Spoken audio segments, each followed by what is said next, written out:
my back blown out in peace. You think I got time to talk about a divorce that's a year old? Teyana had always believed that timing meant everything. And on that particular day, the timing felt perfect. She had finally reached a place of peace in her life. Her career was steady, her spirit was slowly healing, and she was ready to share something incredibly personal with the world.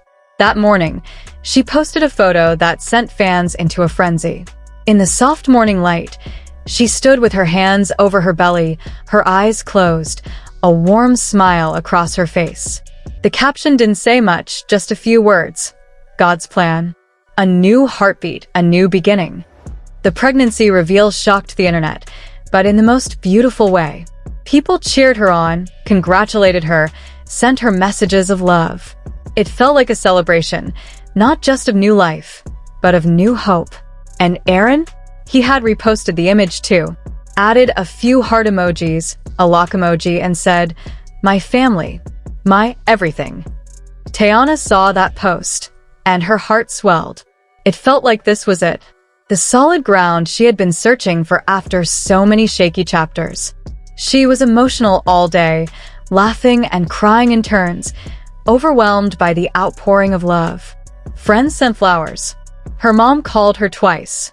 And Aaron? He was quiet, but present.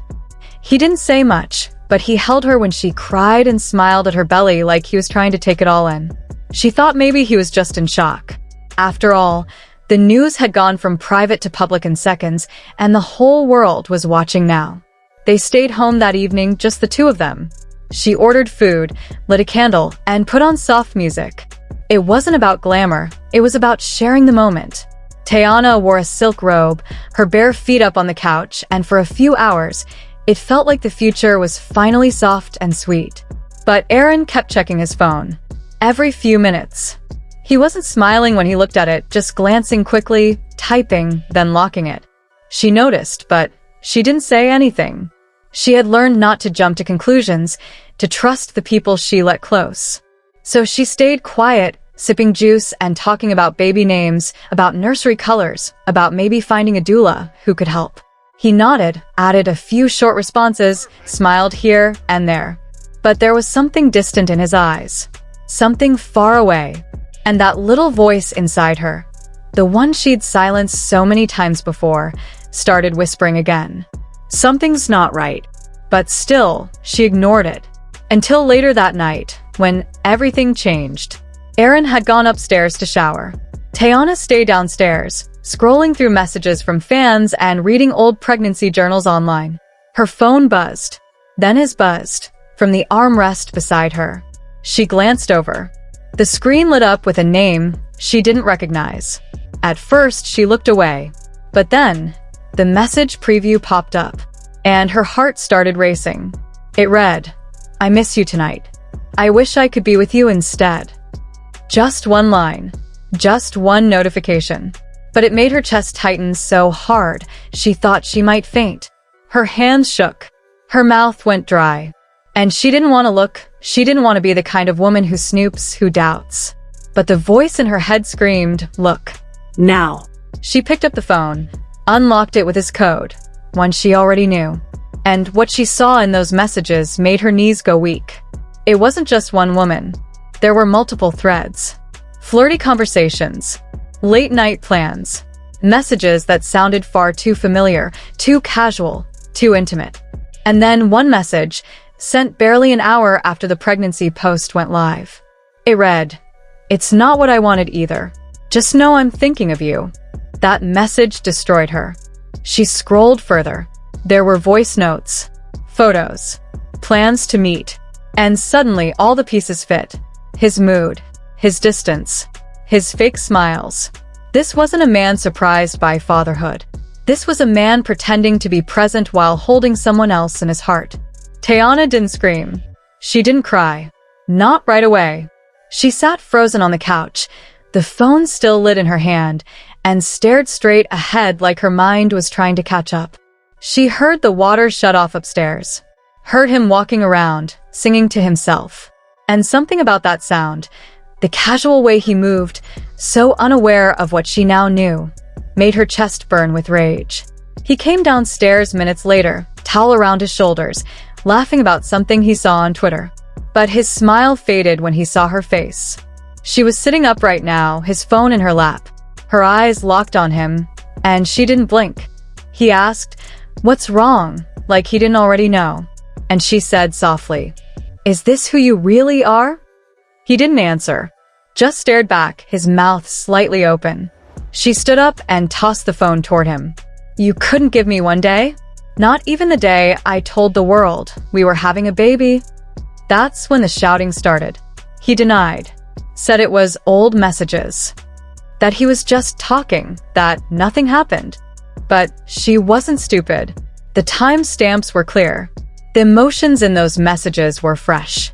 He wasn't confused, he was cheating, emotionally or physically or both. And she had found out hours after sharing her most vulnerable joy with the world. She started yelling. He tried to calm her, said she was overreacting, said she was sensitive because of the hormones. And that phrase was the final nail. She snapped. Her voice cracked as she screamed, "Don't you dare blame my hormones for your lies." She broke down right there in the living room, knees hitting the carpet, hands in her hair, sobbing so hard she couldn't breathe. And he just stood there, silent. Eventually, she crawled toward the stairs and pulled herself up, went into the bedroom and slammed the door. He knocked, apologized, pleaded, but she didn't answer. She stayed locked in that room all night, sat on the bathroom floor, staring at her reflection, whispering to herself, "I deserved better. I deserved better. I deserved better." The next morning, he was gone, left early. No note, no explanation, just silence. Teyana stayed home. She didn't call anyone, didn't post anything. But that afternoon, she took his name off the pregnancy photo, untagged him, then posted one short sentence on her story. "Never let a man make you feel unloved on the most important day of your life." No names, no drama, but everyone knew. The internet erupted within hours. Support for Teyana poured in from every corner. Fans flooded social media, defending her fiercely. Celebrities reposted her words, some adding their own messages of solidarity. Twitter threads dissected every detail, laying out timelines, revisiting interviews, decoding photos. People began connecting the dots. Aaron's distant behavior, the way he seemed checked out in public appearances, the whispers about past flings that never quite faded. Suddenly, everything made a painful kind of sense. But beyond the speculation, one truth was undeniable. Teyana was devastated. And now the world understood why. A close friend later shared just how bad that night had been.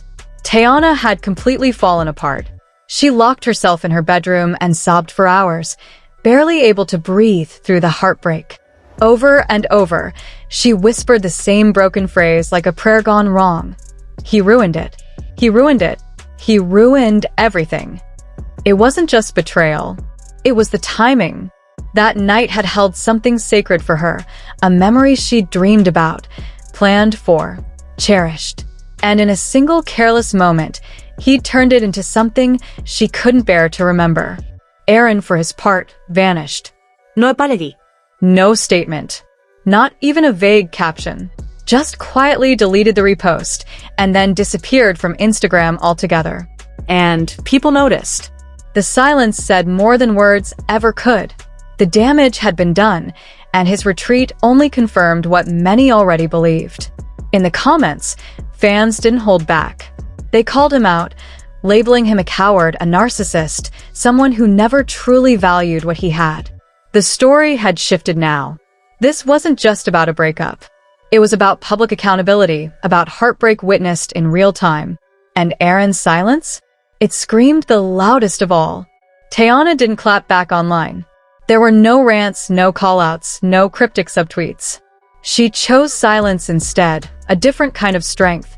She posted a few quiet images, a candle flickering in a dark room, her feet resting in a warm bath, a fading sunset outside her window. They looked peaceful at first glance, but the sadness lingered between the pixels. The glow in her face, once bright with celebration, had dimmed. This wasn't just a breakup.